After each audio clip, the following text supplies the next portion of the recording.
A mediados del siglo XVI, la Iglesia Católica convocó el Concilio de Trento, un evento que marcaría profundamente el rumbo del arte religioso en Europa.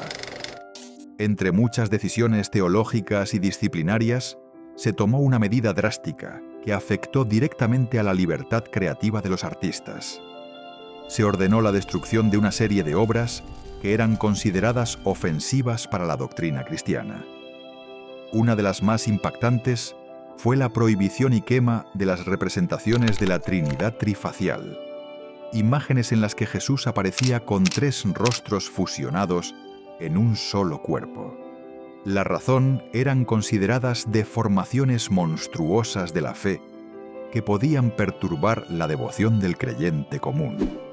En este video nos adentraremos en el origen de esta controvertida iconografía, su significado, por qué fue perseguida y cómo algunas de estas obras lograron sobrevivir al olvido y la censura eclesiástica.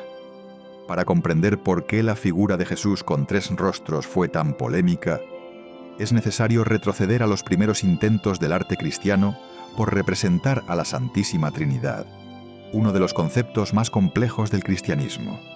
Esta doctrina afirma que Dios es uno solo, pero existe en 3 personas distintas: el Padre, el Hijo y el Espíritu Santo. A lo largo de los siglos, los artistas buscaron maneras de ilustrar esta misteriosa unidad triple.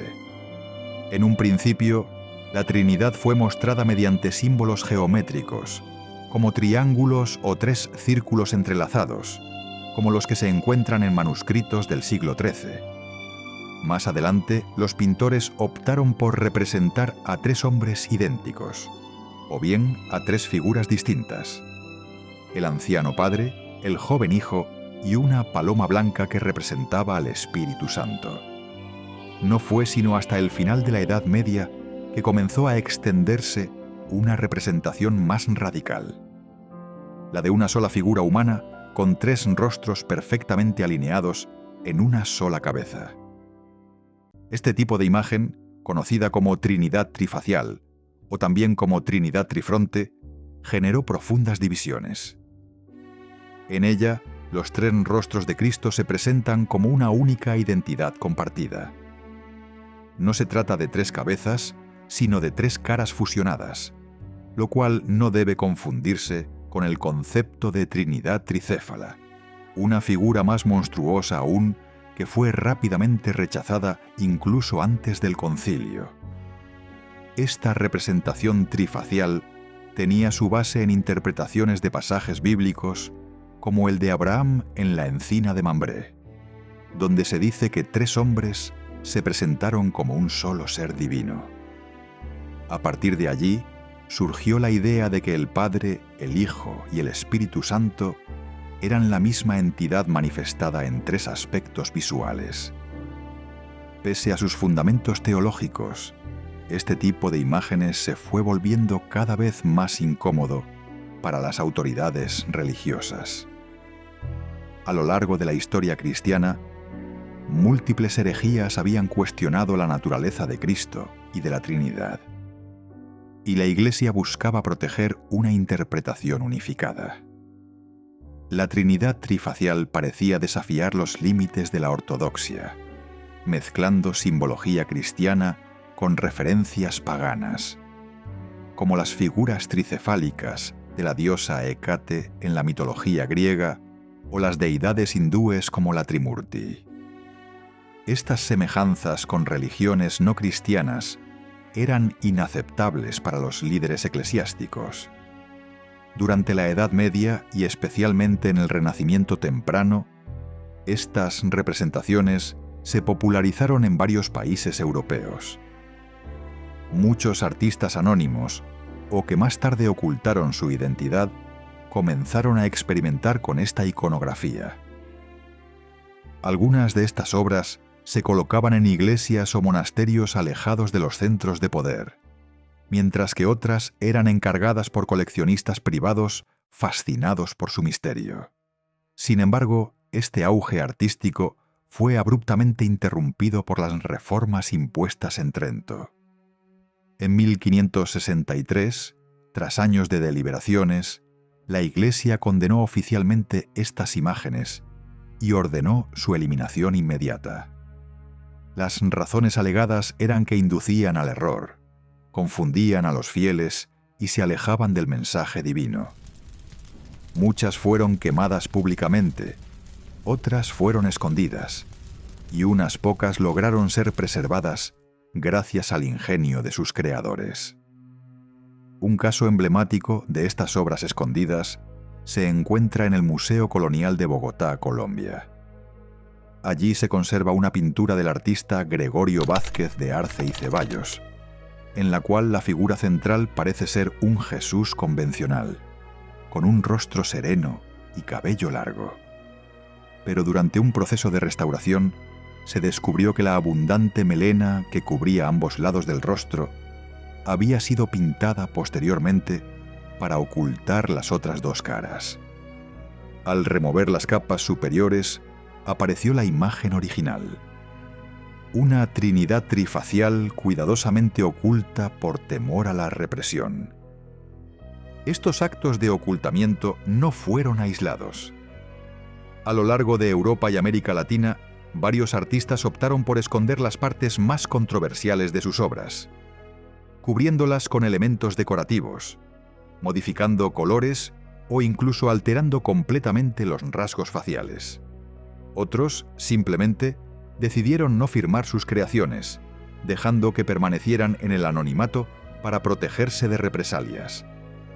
El miedo a dar a ser condenado por la Inquisición o excomulgado llevó a muchos a mantener estas piezas lejos del público, en colecciones privadas o en capillas de difícil acceso.